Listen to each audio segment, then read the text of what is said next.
itu adalah orang-orang yang membawa kacamata kuda, yang tidak mau melihat kiri kanan dunia yang lain.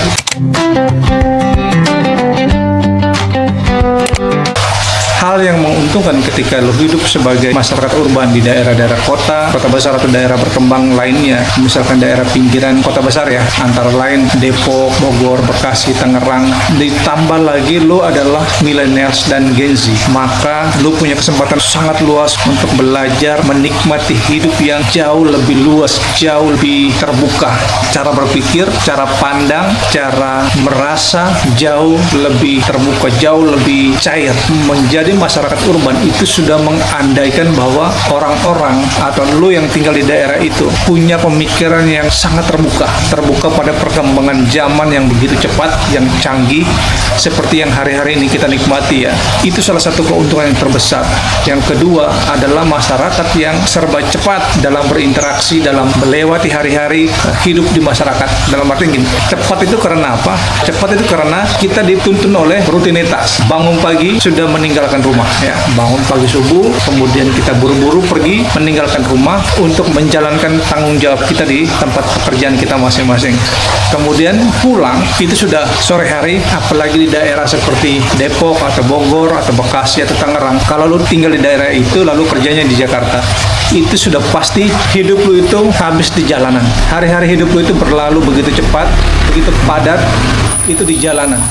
Sehingga seperti kata orang kita itu tua di jalan, karena angin, warawiri ke sana kemari, cepat sekali berlalu. Itu dari segi keuntungan. Kita boleh merayakan dan menikmati semua kesempatan itu. Tetapi di sisi lain, kita juga punya tantangan yang sangat besar. Hidup sebagai masyarakat urban, apalagi yang datang itu adalah orang-orang yang membawa kacamata kuda, yang tidak mau melihat kiri kanan dunia yang lain gitu ya. Tidak mau melihat kiri dan kanan dunia itu, seolah-olah hanya dia dan tatapan dia ke depan. Ini yang menjadi bahaya. Ini yang menjadi dilema para masyarakat urban, dan ini bukan 1-2 kasus ya, banyak sekali. Kalian boleh cek di tempat tinggal kalian masing-masing ya, kalian juga pasti akan menemukan suasana seperti itu. Nah, di belakang gua ini tembok putih. Dulunya tembok ini adalah pintu lalu lintas kecil yang kami sepakati untuk membangun pintu kecil itu sebagai akses kami bersama keluar masuk kalau ada kebutuhan atau keperluan lain, atau ada hal-hal yang penting yang menuntut perhatian kita bersama, sehingga kami sepakat untuk membangun itu. Bahkan ya, di sebelah atas ini pun sama, kita sepakat dulu itu tidak boleh menemboknya. Dulu kita begitu pede, 5 tahun awal kita tinggal di sini itu kita begitu pede bahwa gambaran ideal kita tentang hidup bersama, tentang tetangga adalah saudara paling dekat, di pandangan kita menjadi pemahaman bersama sangat ideal. Kita menempatkan itu jauh di depan.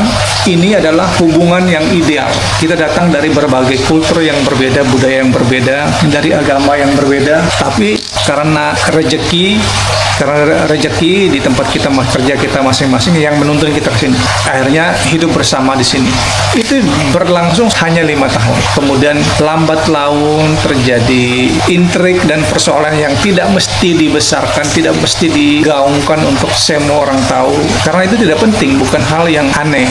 Kalau lu datang sebagai masyarakat Indonesia terus lu memilih hidup di daerah urban seperti ini, itu kan mengandaikan bahwa kacamata kuda ini harus sudah ditelanjangkan, harus sudah ditinggalkan, harus sudah ditaruh, ditempatkan di belakang, di masa lalu kita, di kampung halaman kita. Sekarang kita mau datang ke daerah baru, kita harus membangun budaya baru untuk hidup bersama.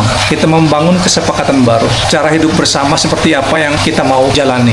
Itu menjadi salah satu tantangan dan menjadi dilema bagi masyarakat urban, terlebih di mana di situ mayoritas adalah millennials dan Gen Z. Dan kita perlu tahu, millennials itu adalah mereka yang dibesarkan oleh zaman yang sangat keras dalam hal pendidikan, dalam hal kemajuan teknologi itu sangat terbatas, sehingga mereka jauh lebih siap. Millennials itu jauh lebih siap menghadapi situasi begitu. Tantangan-tantangan itu bukan berarti menjadi halangan, justru millennials itu ya jauh lebih siap menghadapi itu.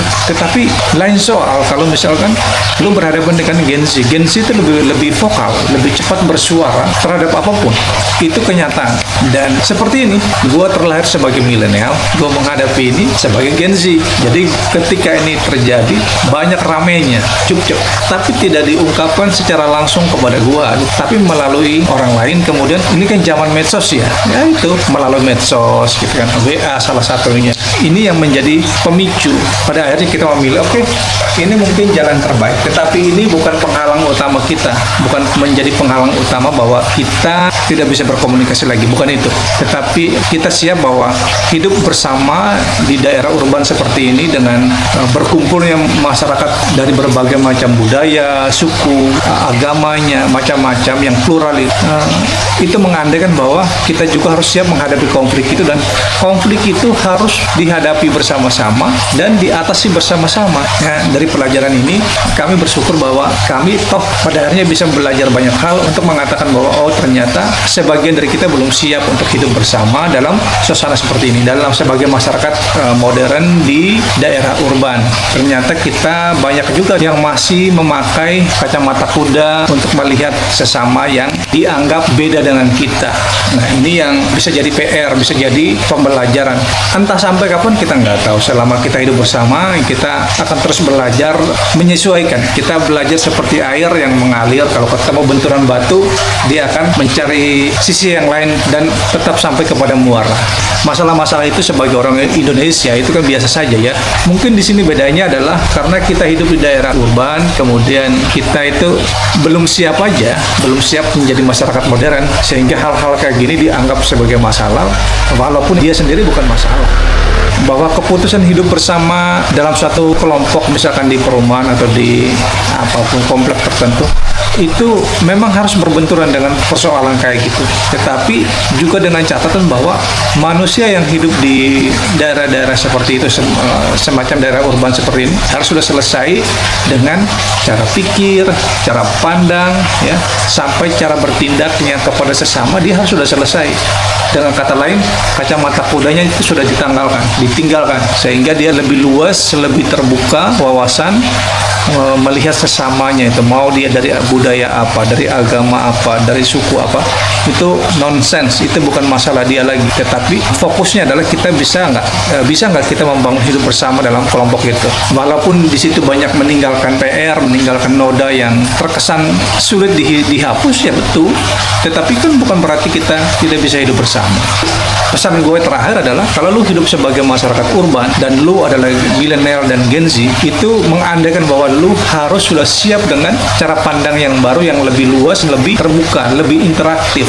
Lu tidak lagi memandang orang lain dengan kacamata kuda sehingga apa-apa hanya gue yang paling benar. Itu nggak bisa. Kalau menurut gue itu nggak tepat hidup di daerah urban.